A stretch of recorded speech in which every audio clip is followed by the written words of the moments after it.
Hey, everybody. Welcome back. It's time for ParaMystic Podcast again. I am so happy you're here. I'm Kristina. I'm your host. And I want to remember to tell you all before I bring my guests on, because I know I'm going to get distracted and forget, that this coming weekend, Friday, May 8th, is the Bigfoot hike. And that is part of the CapsCon Paracon that is coming up in Fond du Lac this weekend.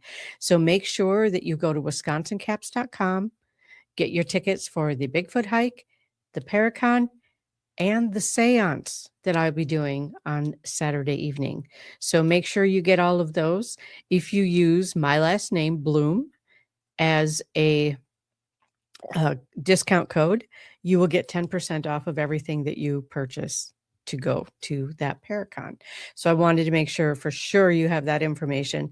The following weekend, I am going to be in Rhinelander, Wisconsin at the Quality Inn with Soul and Synergy. Like, I don't know what I'm talking about here. Soul and Synergy is having a fair there on, I believe it is May 16th. So I will be there for that too, if you happen to live in the North Woods of Wisconsin.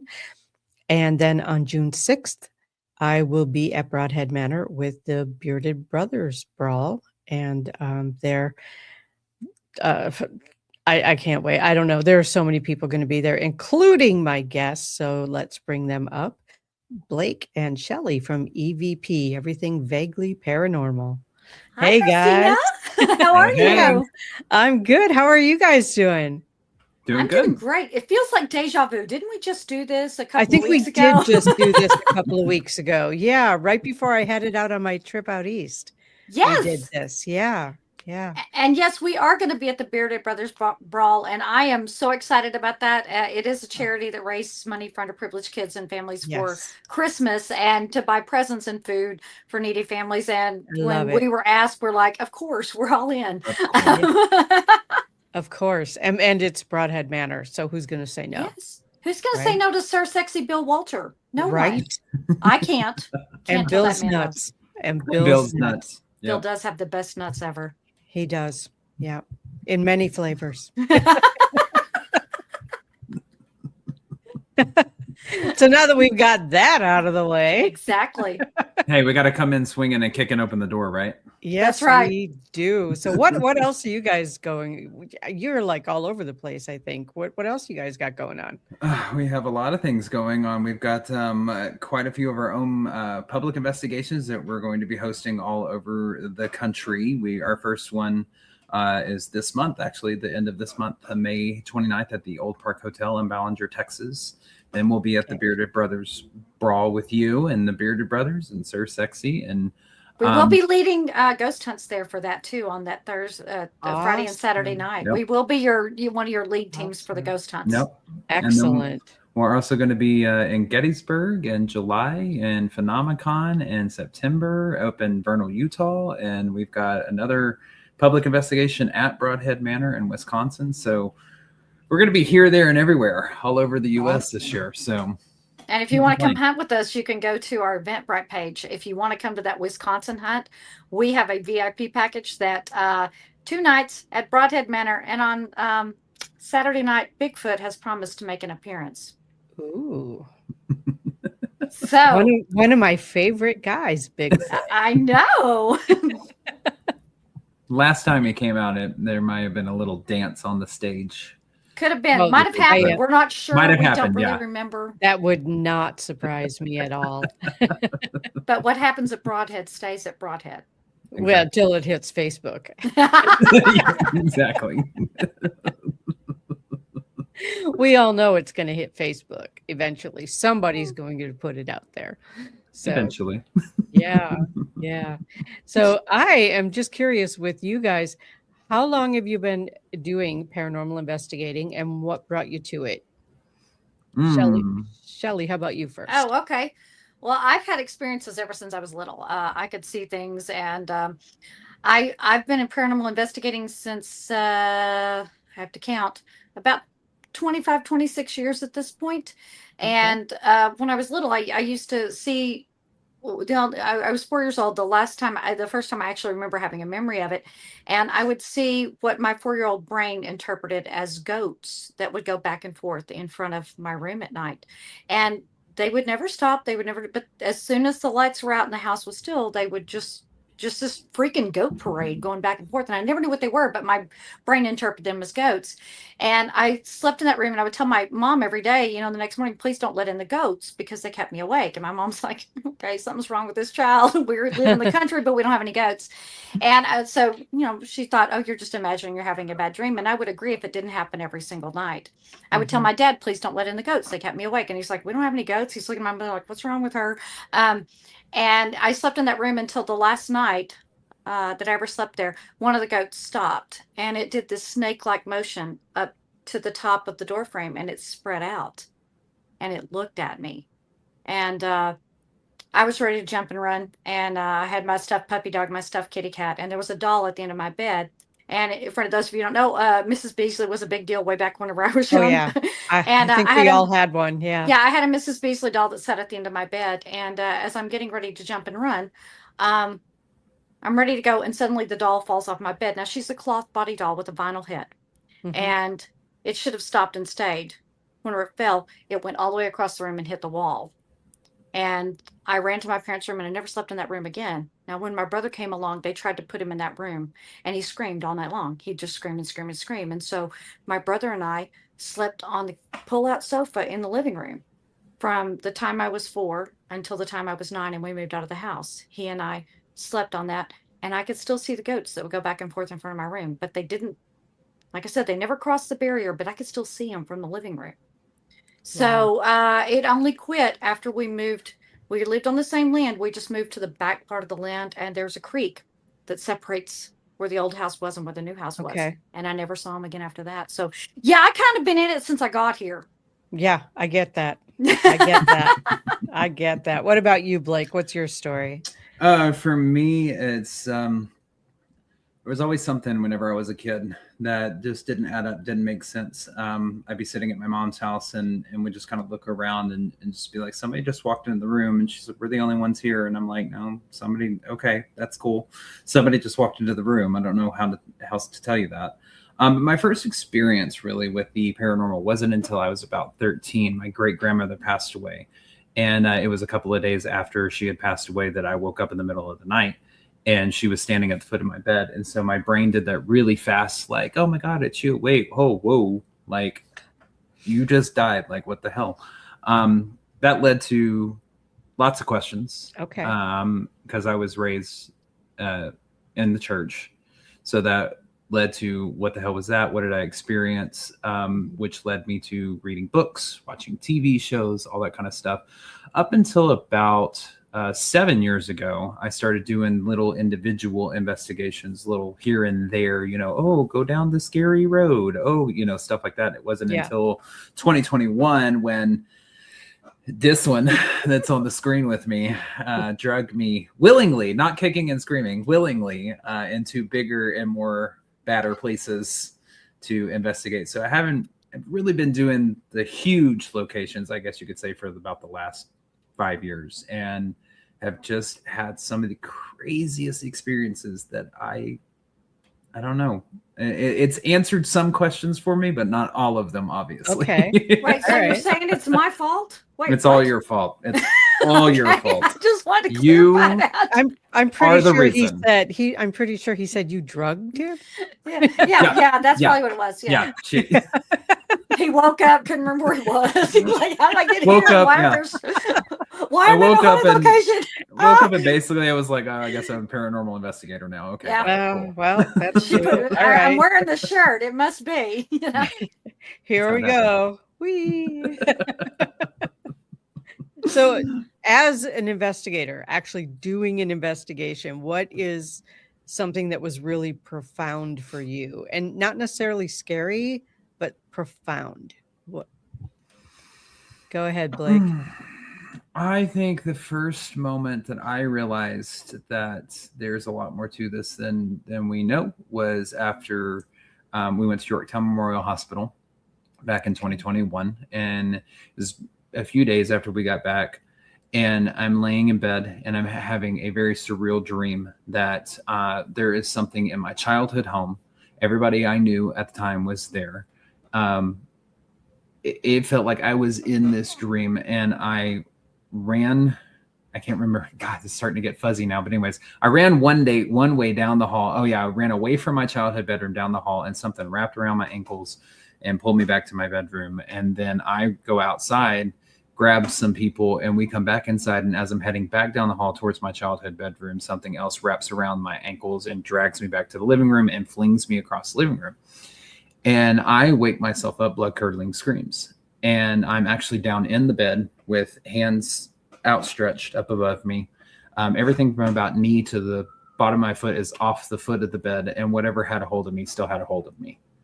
Wow. And I could feel it around my ankles. And so I sleep with holy water on my nightstand. I don't know how y'all sleep, but I just grabbed that and started slinging it backwards because the room was pitch black. And I sleep with at the time I slept with a 70-inch TV on. And the room was pitch black. And I started slinging the water backwards, calling it everything but a Christian, and telling it to get the hell out, that it wasn't welcome here. And it let go. And it's like the light just comes back into the room. Wow. And was that scary? Yes, absolutely. It was terrifying. But that was a moment that I can't explain at the time what had a hold of me. It wasn't until later that we figured out that it was actually an attachment from Yorktown. I had inadvertently asked some pointed questions in a room. I was not provoking, but it was the room where allegedly a man had taken his own life. And so I was asking along the lines of, what got you to this state? What, and I think whatever was there just did not like that I was asking those kinds of questions. And actually got to talk to this entity through Spirit Box. And basically it was telling me that to make amends, I had to do all of these things for it. And I had to go here and grab this and bring black feathers. And I was like, I don't make pacts. I don't make deals this way. So you can stay, coexist, but behave. And I actually have not had any issues with him for quite some time. I think he finally was just like, you know what? This guy's just not giving me what I want anymore. I'm just going to, hit the road. So that was probably the most profound moment that I was like, oh, it's not just what these big bad places aren't just what I see on TV. Got it. I can. Gotcha. All right. Shelly, what about you? What was a profound moment as an investigator for you? I've had a lot of moments that kind of shook me or made me think or kind of brought some feelings that I didn't understand forward. I think probably the most profound was the one that almost made me quit paranormal investigating. And it was at Old Park Hotel. And we basically asked the spirits to help us throw out this very oppressive male spirit that was in there because we couldn't get rid of it. And he had come after me every time we'd been in there. He'd make me vomit. He'd make me sick. He was just a bully, and he was bullying the other spirits. So we put Blake led me in an Estes method, and he got after me so bad that I was begging for him to close the circle because I was about to vomit. And Blake follows me outside, and he says, "Can you get the name if I do it?" And I said, "Yeah, but I can't help you. If he gets a hold of you, I can't help you. I have no energy to take anything off of you." And he goes, "Fine, let's do it." So Blake goes under. I go after him, and he's making me feel sick. He's making me feel dizzy. And finally, the thing was, we told the other spirits, somebody tell us his name so we can get rid of it. And suddenly Blake gives us a name. And we told all the spirits to scream. And Blake says, "Oh my God, I'm hearing nothing but screaming in my ears." And I'm going, "Throw him out, throw him out."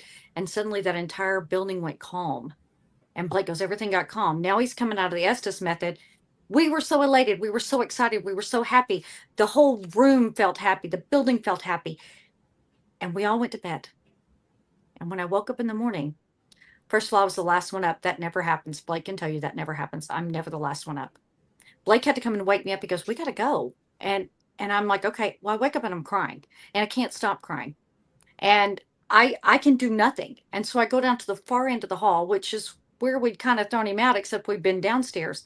And I sit in the room that always gives me a lot of trouble. And another investigator comes down there and says, "Hey," and I said, "You need to get away from me. I don't want to see any men right now." I said, "You get the F," I'm cussing them. So a female investigator comes down there and goes, "We got to get you out of here." And I go, "I feel safe here. which I shouldn't have. I shouldn't have felt safe. I'm bawling. I'm uncontrollably crying. I don't understand it. Well, the guys pack up all my stuff and they put it in the car for me. And the female investigator is saying, she don't want to see any men. She's feeling very aggressive towards men. And I literally go downstairs. I say nothing to anybody. I'm about to get in my car. I'm putting my purse in on my passenger side, and this truck pulls up with 4 men in it. And as they get out, one of them gets a little too close to me. I pull back my fist because I'm going to hit him for no other reason. The dude's getting out of the car. And she's like, and I had to go, whoa, whoa, whoa, whoa. I get in the car. I'm driving home. And I cannot stop crying. I cried for a solid 2 weeks straight. And what I was seeing in my brain was, it was like somebody was flipping a deck of cards. And with every card, there was a woman and what had happened to her. Like at one point, all I saw was the sky, and I knew she'd hit her head. Now that was just and then one lady, I saw broken teeth. One lady, I saw a messed up arm. One lady was missing a finger. One lady's face was all beaten up. It's like every woman that had ever been on that property was showing me and giving me the pain that she had to endure. And it was damn near more than I could take. Blake was calling people to help me up in Canada. He was calling on every psychic friend that we had to help me out.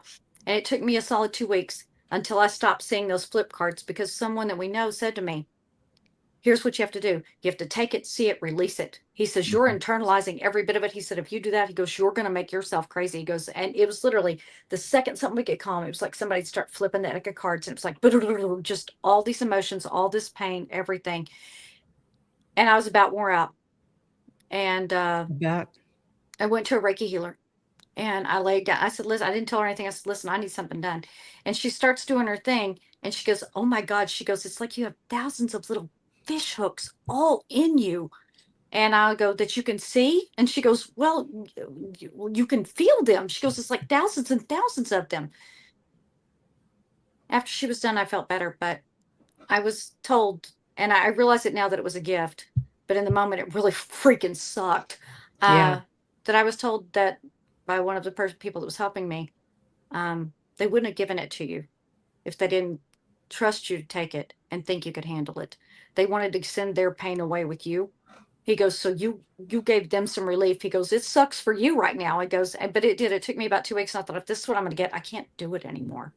And I think Blake can attest to my mental state that morning. I was not me. I'm not I'm not that girl, Right. No. So for me to be in tears, inconsolable, and telling Blake and another investigator that I'm going to beat their ass if they come anywhere near me, and mean it. Yeah. Not good. That's what threw me, because it doesn't matter like what's happened at locations or anything like that. Like Shelly and I have always been, if something happens to one of us, the other one's able to pull the first one out of it, vice versa. We've always been that sounding board at investigations, and to walk outside to go be that sounding board for her, and basically for me to scream at you to get away from me. Oh yeah, cuss words and everything to get the F away and all that kind of stuff. And I was like, wow, okay, that's not Shelly. It's Shelly, but it's not Shelly. Right. So it was literally this just primal fear. If you've, and as a females walk away around every day in a certain amount of fear from men. And we have to take those extra precautions that men take for granted, that they don't have to always make sure as soon as they get in the car, they lock the door. And check the back seat before you lock the back door. Seat. And all this other stuff. It's something that we've been taught since we were little. Right. And so to have all of this fear come at me, and it wasn't just women from the brothel, it was almost every woman that had ever been on that property. It was like suddenly, because we kicked the bully out, and I'll say weeks, it was me, Blake, the other investigators, and the spirits are the ones who threw them out. We just told them it was okay. And for them, I don't know why, maybe because I got the name, I don't have any idea, they just went, oh good, here, this is what we're feeling. And it was like, it was a lot. It was rough. Too much. Wow, that's incredible. It sucked. I'm sure it did. Yeah, but it's an amazing story though, because it really, by you telling it lets people who might be new to this understand what can happen. Oh yeah. I'd have much rather been drug out of bed. If that was an option, I'd have taken that one. I'd have taken Blake's. I'd have been terrified in the moment, but it wouldn't have lasted for 2 weeks. Right. You know? Right. No, Yeah. don't worry, Shelly. It's only lasted for about 3 years. Yeah, that's true. That's true. Yeah, that's true. He pops his head up every now and then. That's true. Never mind. I'll take the 2 weeks. It'll be fine. All right. I had problems with him for years You after did. that. Yeah. You did. Really? Yeah. Wow. Yeah. Until you moved. Until I moved. Yeah. Mhm. Well, I think what it was he was feeding off of my mental state at the time, and I was at the end of my marriage in a very dark place, and so I think that he was feeding on that. I would agree. Very, very unhappy, very dark place, very dark thoughts, all of that kind of stuff. So it was fuel, it was food, it was, and I think that's why I stuck around for so long. And I think after I moved into my grandfather's house for a little bit to help him take care of that. And it was the place where my grandmother passed away. It was a loving home. It was, all this kind of stuff. So I just don't think that he had any fuel after that. And I was much better after that too. Right. So. And I can validate that. I would go to Blake's house and you would see this dude at the end of the hall. You'd walk around the corner and he'd just be standing there, just filling up the whole hallway. And, I'd be like, you better get out of here. I don't play like Blake does. I'll come after you, So, yeah, I can vouch for that. It would open doors. It would break light bulbs. It would do a lot of nasty things. Yeah. Wow. Yeah. And I've had my own experiences with things like that, where you get sick for a long time afterwards, or something just won't leave you alone, or, it really affects like your personality, and it affects the people that you live with and the people around you.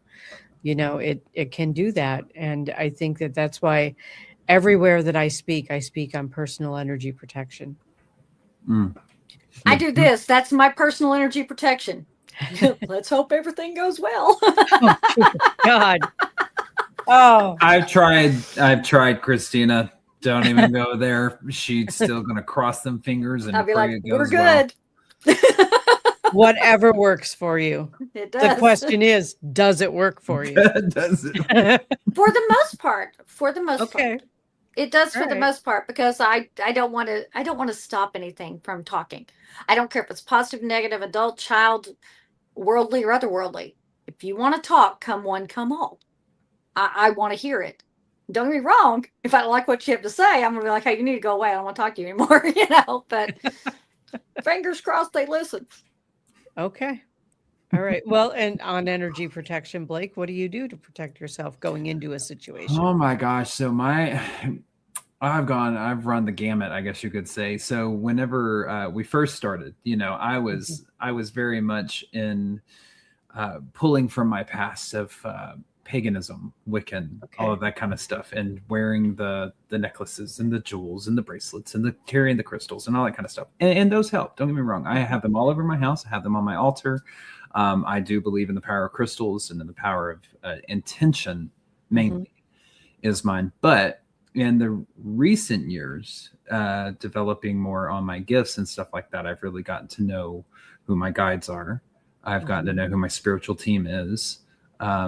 And basically who has my back. And that is more powerful for me because that is very personal. That is, I have a great grandmother who is on my spiritual team as well as a guide. And she's powerful. She don't play either because she brings full native force in with her. And it's like now I know my guides, my team, they have my back. Yes. I'm still going to do what I do, be respectful, try to continue stories, all of that kind of stuff. But every once in a while, we're going to run across a nasty spirit. But I know now that I don't have to have all of the accoutrement on to be protected, that I have a team behind me, not just in Shelly, but also on the spiritual side, that they've got me, I love that. So, yeah. And because they've got you, they've got her too. Exactly. Yeah. Maybe so. Yeah. I do a lot of ancestral work.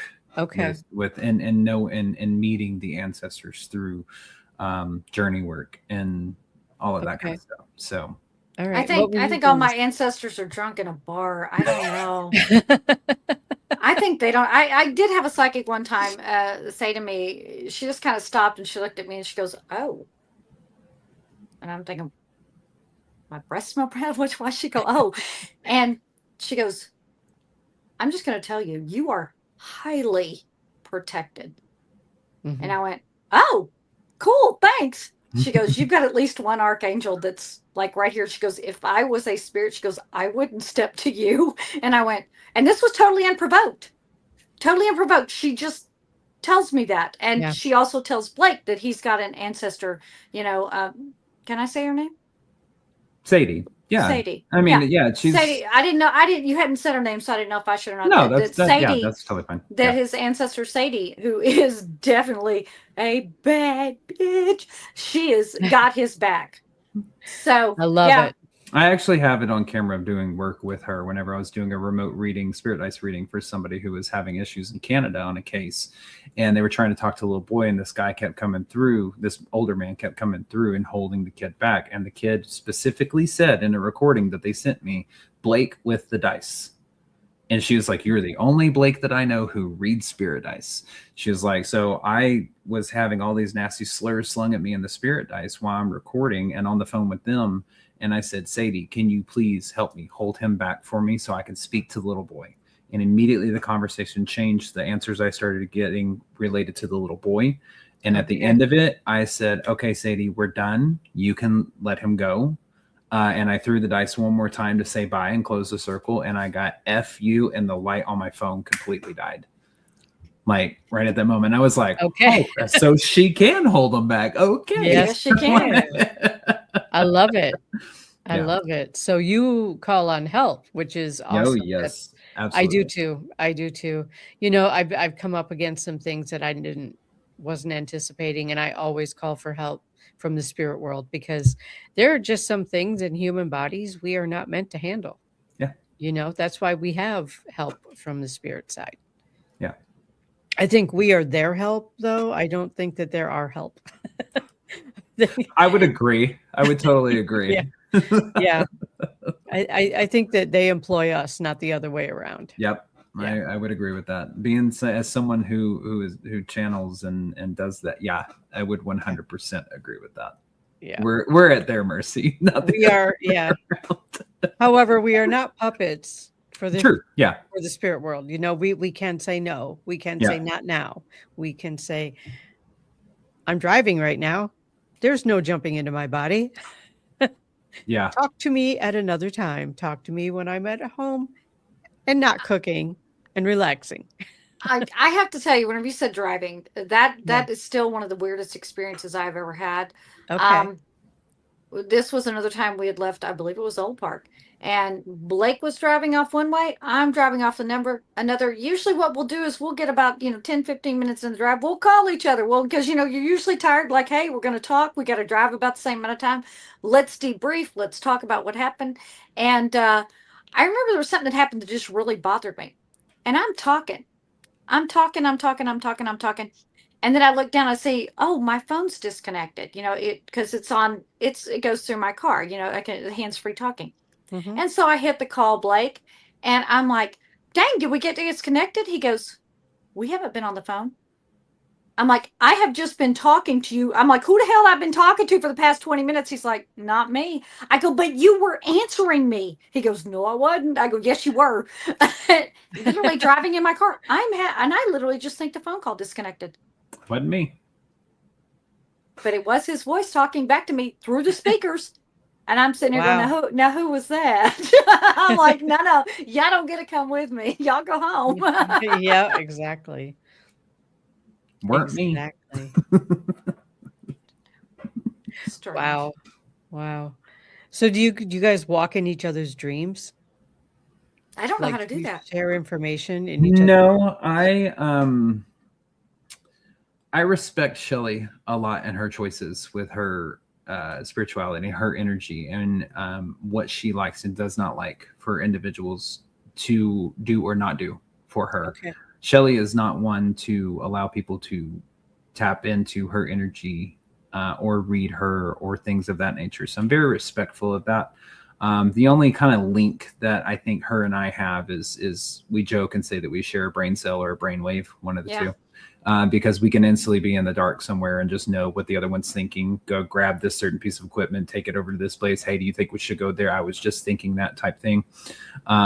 That's about all that we do. Other than that, I'm very respectful of Shelly and her energy and kind of that creating that bond on the energetic level, because I know she doesn't like a lot of people to tap in or read her. So right. Yeah, it's wild for me. It's just kind of it's like I don't want anybody to know the kind of crazy things that I think, that I see, that I hear, that I choose on a daily basis not to acknowledge for the sake of everybody not thinking I'm crazy. I choose to kind of like, okay, you just stay over there, and whenever I need you, I'll let you know. But yeah, there's still that stigma attached, and there probably always will be. That if you see things, you hear things, you think things, you get something that something must be wrong with you. And so, that's one of those things that very early, when I was told there are no goats here, you must have dreamt it. You must have imagined it. I know I didn't. Not every night for 5 years. Yeah. Being terrified every night for 5 years. That was not my imagination. And so I keep all that kind of, what I do, I keep it private. I pull it out when I need it. And other than that, I keep it put away. Almost like I don't want to abuse, if you can call it a gift. I don't want to abuse it. I don't want to overuse it. I use it when I need to, put it away when I don't need to. So. Okay. That makes sense. Yeah. As far as the crazy bus goes, I throw myself under it every day. Whatever. Think what you want to think. I don't care. Yeah. Me too. That's where I finally have gotten. I'm just like, I don't care. Think what you want to think. Yeah. I know what I experience and I know what I can do. Exactly. However, what I will say is that when people come up and say, okay, I'm going to tell you this, you're not going to believe it, I'm always first one to go, I bet I will. If you're scared to tell somebody, you tell me. Tell me. Yeah. I'm going to believe you. I swear I'm going to believe you, Yeah, same. Yeah. You can only have so many experiences before you go, everything is possible. Everything is possible. And just because I haven't experienced it doesn't make it less real for the person who did. Yeah. That's right. Well, I'd always questioned since I was a young kid, that feeling that I used to get, when I felt like somebody would walk in the room. And I don't think it wasn't until, almost a year and a half, almost 2 years ago. No, would have been last year. Paranormal Rockdown. That was it. When we were all at Paranormal Rockdown. And I got to take part in the seance with Sam Baltrusis and a whole group of people. And he was like, if you see something, hear something, feel something, especially if you feel something, like say something. And that was the first moment, another profound moment, that I started to feel this tingly sensation going down like my shoulder down to my chest. And I kept hearing, for whatever reason, the girl's name across from me, who was also a psychic medium. I kept hearing her name over and over and over again. And I chose to ignore it at first, and it got louder and louder. And I was like, oh my God. Okay. So I was like, I said, I guess this is for you. I don't know where this is coming from. I said, but I've got somebody who's making me tingle, like from shoulder across chest going down. She goes, oh, this is my brother. He died in a car wreck. You're probably feeling the seatbelt. And it was in that moment that I was like, what? I don't know you. Like, you haven't, what? That was kind of the moment where I was like, you know what? Think what you want about me. Yeah. And I've had it happen so many times after that. Shelly has seen it happen in readings that I give, that I'll feel something. And I'm like, got something like right here. And they're like, oh my God. And that look washes over there. You know what look I'm talking about. I know that look. Yes. And they're like, how the hell do you know that? And so, yeah, think what you want about me. I know what I can do. I know what I'm capable of. The crazy train, toot, toot, put me on it. I'm right there. I'm usually driving. Yeah, right. It's usually when I'm trying to relax the most. When I'm like, I just need this. And they're like, hey, got a message real quick. No, go away. How long are you guys going to be in Wisconsin in June? We should be getting up there, I believe, on Thursday, and we'll be leaving on Sunday. On Sunday, yeah. We need to connect, because I can take you on a real crazy train. I want to go. I like crazy trains. Let's do it. Toot toot. I did too. I'm on board. I love it. Blake was having this beautiful experience with Sam Baltrusis while we were there, and Nathaniel Elwell and I we were in another room and a cat ball gets chunked at us from nowhere. Just we're like, well, whoa, Blake's having this nice experience. I'm getting crap thrown at me. I'm like, okay. I was elevating and leveling up, and Shelly's getting crap chunked at me. I'm getting pegged by a cat ball from nowhere. Sounds about right. That sounds about right. Yeah. Yeah. And I do think that, Blake is very open in that sense, that he's very open about if you want to talk. I'm very open about if you want to talk, but I have rules, and sometimes we're like, no, I'm not going to deal with you. I'm not going to deal with whoever this energy is. I'm not dealing with you. And then I will invariably get something thrown at me. I'll get hissed at. I'll get touched or something. And I don't like to be touched. I'm like, touch me. It's kind of my gig. Don't do it. And, so sometimes they get very insistent, and with me, if I'm not paying attention, they will get very insistent in physical ways. So I'm just kind of like, oh, geez, what? Then I get Blake can tell you, I'll go, what? What do you want? Well, I get frustrated. I'm like, what? Use your words. Yeah, I do. He's seen me get frustrated with him, like running a spirit box, and they'll go, Shelly, and I'm like, what? Silence. And I'm like, I'm not playing this game. I'm not playing this game. I'm turning it off. And it goes, Shelly. And I go, what? What? You're saying my name? I get so frustrated. I'm like, speak if you're going to talk. I'm like, otherwise quit draining my battery. Let's go on to something else. I have very little patience.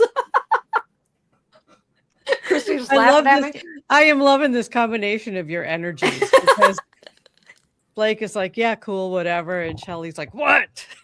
I am. I'm like the squirrel on crack. He's pretty calm, but I'm a squirrel on crack. But what's funny about it is we both are chaotic energies. We are. Like, it may not appear right now that we are, but you put us in different ways. Yeah. Yeah. When you put us into a haunted location or on an investigation, I mean, we are both squirrels chasing nuts. Like, we are free food. We're just like, I'm going to grab this. I'm going to do this. I'm going to go to this location and here's my energy. And we're just almost power walking or running through this location. And everybody's like, please slow down.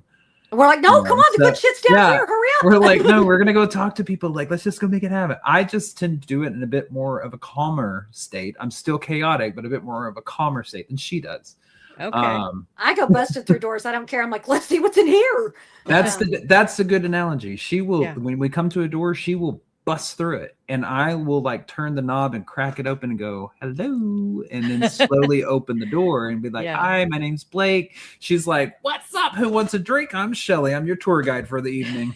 I'm like, who wants to talk?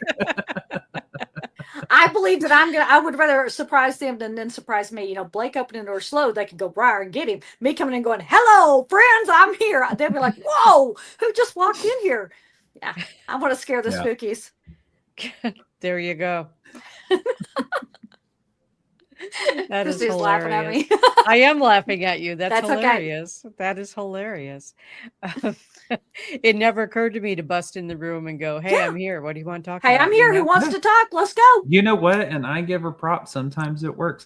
I think that's what works with the two of us, is that sometimes her way works. So just bust in. Let's throw a party. Let's have some fun. Sit around the campfire and we're going to share stories. And then my way works sometimes. Yeah, it really just depends on the situation and the location that we're at, and the spirits that are there and the way that they want to deal with people. Yeah, I'm going to tell you, at a haunted brothel, it works great. Come on, boys, get in line. Who's coming to the party? I got drinks. We got girls. Come on up. Yep, child, that building will go nuts. I'm sure it will.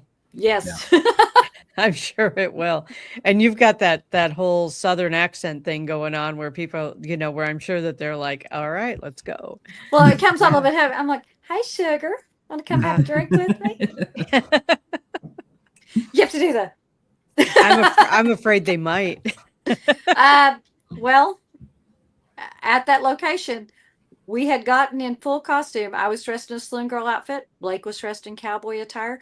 We had played the whole night. Old time, Oh My Darling Clementine, Home on the Range. We'd played all kinds of old time saloon music. We had served our guests, allegedly, beverages. And then we started running spirit box sessions. And we were getting them talking. The guys were talking. The brothel girls were talking. And the guy, Blake had already changed. And I was still in my costume. And I said, oh, I'm going to go upstairs and change. And there was a spirit there named Deacon. I said, now, Deacon, don't you follow me. I'm going to go upstairs and change clothes. You stay down here. And I go up the stairs and the spirit box stopped. And Blake says, where'd you go? And Blake, what did it say? And said upstairs. Sure did.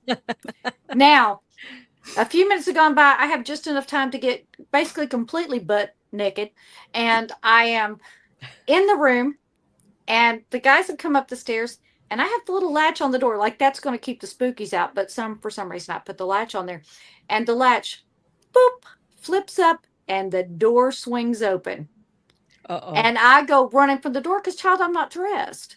Right. And they are at the top of the stairs and they are backing up going, hey, did you? I'm like, don't look, I'm naked. And I slammed that door. But then I feel the need to prove that I wouldn't open it. I'm like, see, I opened the door. I'm like, see, I wouldn't have opened the door. I'm not even dressed. Did I close it again? But I feel like I had to prove that I wouldn't open the door because I didn't have any clothes. Don't ask me why. So, yeah, they have opened the door on me. And that location, I mean, I guess they thought, oh, she's taking off that brothel girl outfit. Time for business. No, that lock's not going to stop me, little lady. Yeah. So, yeah, they will play. You do have to kind of be careful what you ask for. You do sometimes. have to be careful. Yeah. Yeah. Absolutely.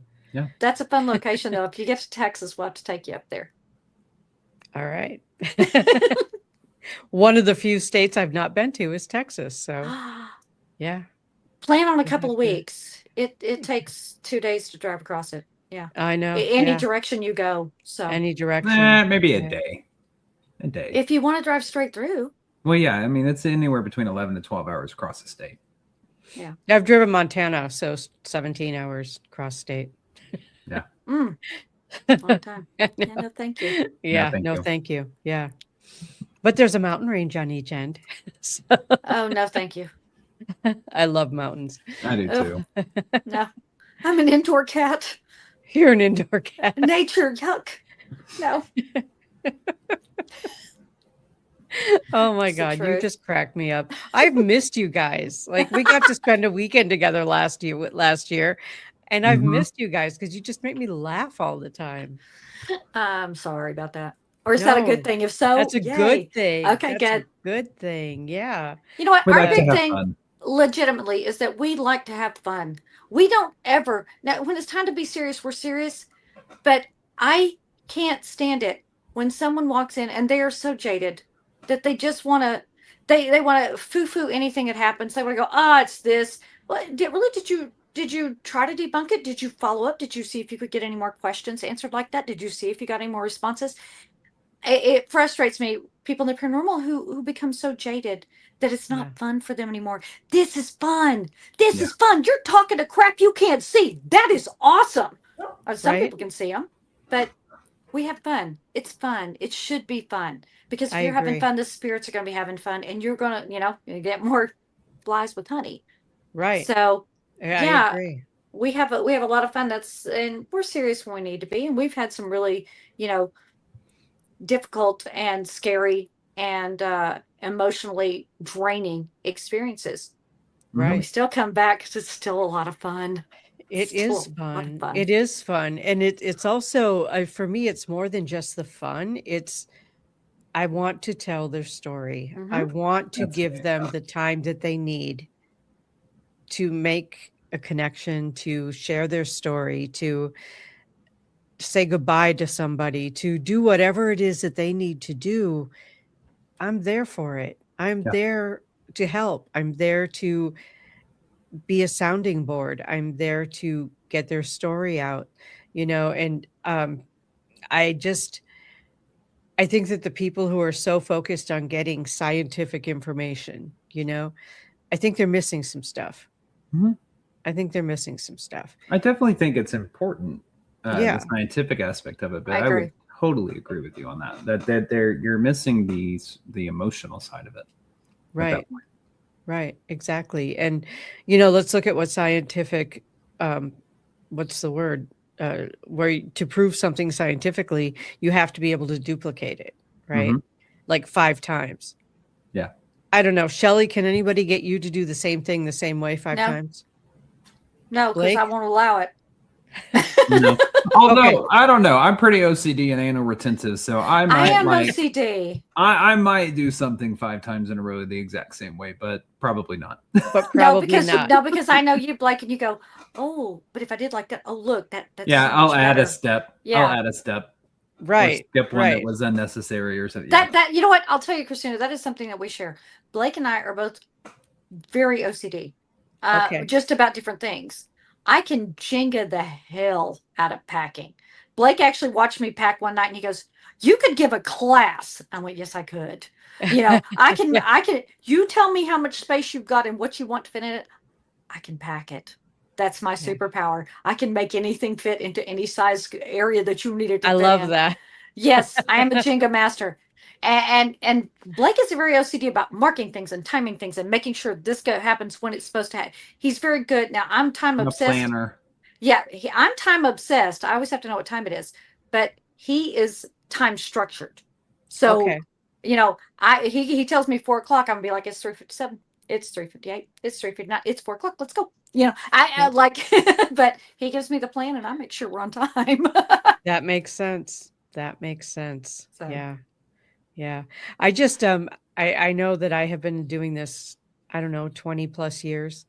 And I've never seen a spirit do the same thing the same way 5 times. You know what I mean? Like ever. And if you're really following scientific method, that's what's required to prove something. It has to be duplicatable. And so I'm not saying, yeah. I have seen a spirit do something the same time, same way, at least 5 times. I have with residuals. Yeah. With residual haunting. Residual, then yeah. No, this is intelligent. Blake at Old Park.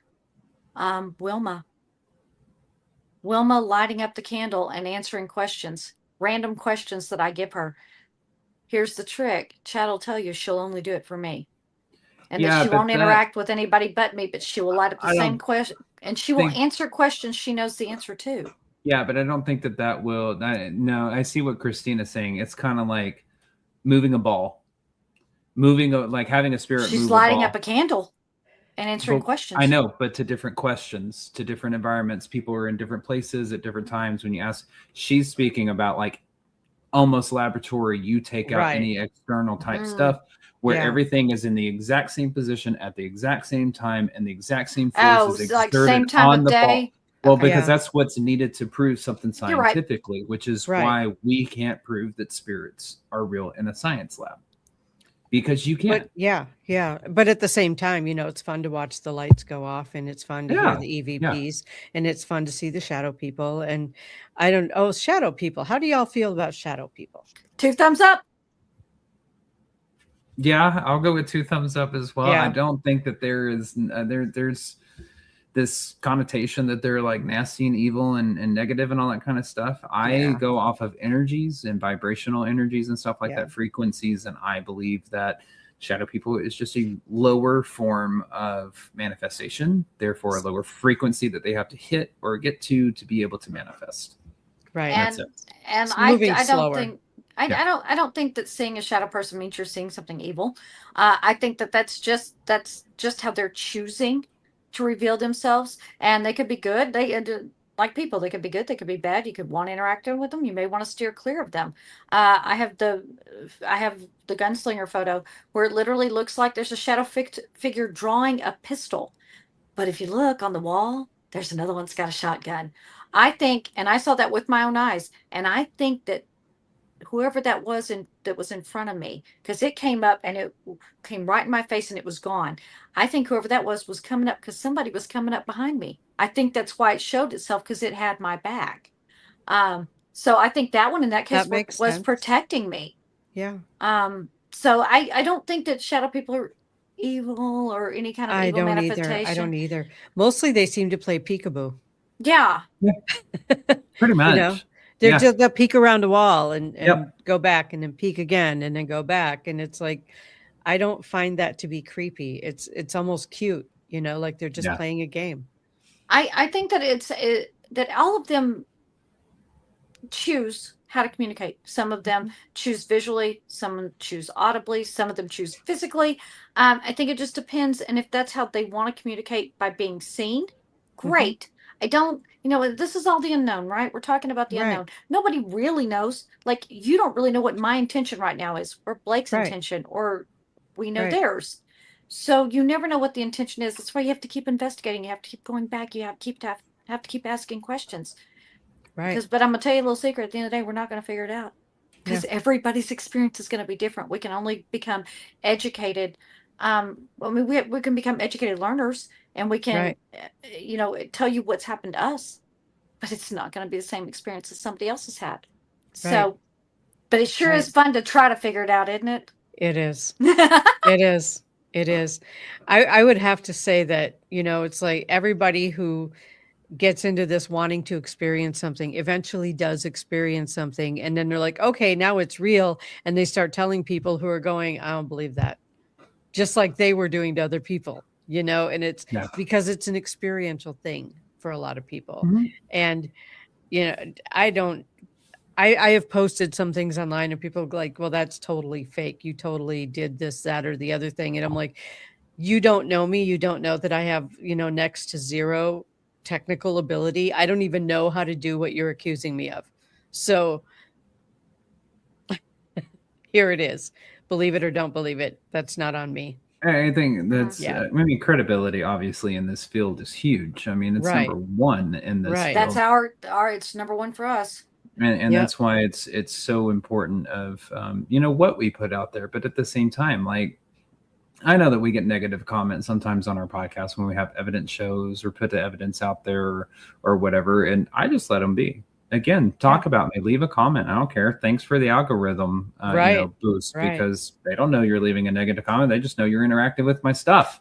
So cool. Like, bring it on. Thanks for doing that. But so I know Shelly may have deleted a comment a time or two. I just leave them. That's because I was very prone to say something ugly every time I looked at it. I thought, you know what? We're just going to get rid of this, so it relieves my temptation. I get that too. Well, I get that too. Yeah. We have a rule. We leave negative comments up on our stuff because we understand that not everybody is going to agree with what we do, who we are, or anything like that. Or a multitude of stuff like that. Where we will remove the comments is when you begin to attack character or objectify in a way within the comments. We don't tolerate that. So you're not going to say Blake has a horse face and crooked nose and he looks ugly as crap. No, that's going to get deleted. But if you want to bring a negative aspect to what we're talking about, what we're debating about, do it. We're open. We're not married to any idea in this field. Right. We're open to all interpretations, positive and or negative. So we leave the negative comment.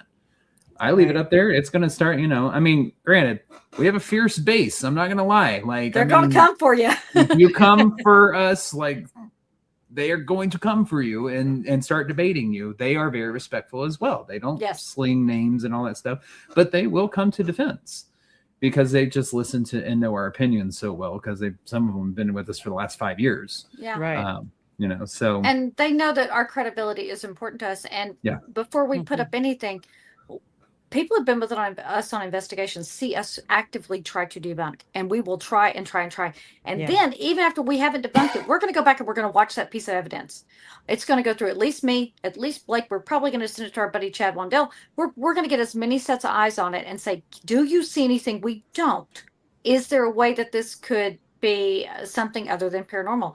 And if all of us cannot debunk it at all, and we can find no reason for it, that's when we will present that piece of evidence.